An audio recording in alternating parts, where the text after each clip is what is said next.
Hello, in this video I want to show you how to enter BIOS on Microsoft Surface Pro 9.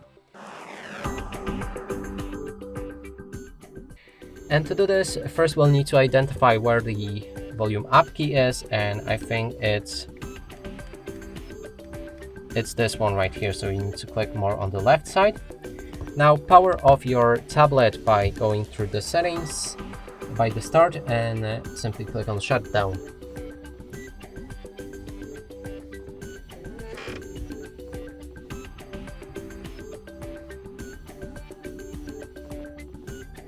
Now we want to press and hold volume up, and at the same time click once on a power key. So it was this,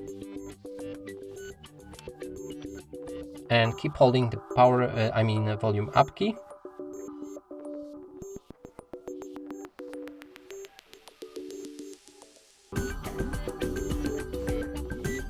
And here we have it, our BIOS settings. And that's it for this video. Hope you like it. Please consider subscribing to our channel, leave a like and a comment below.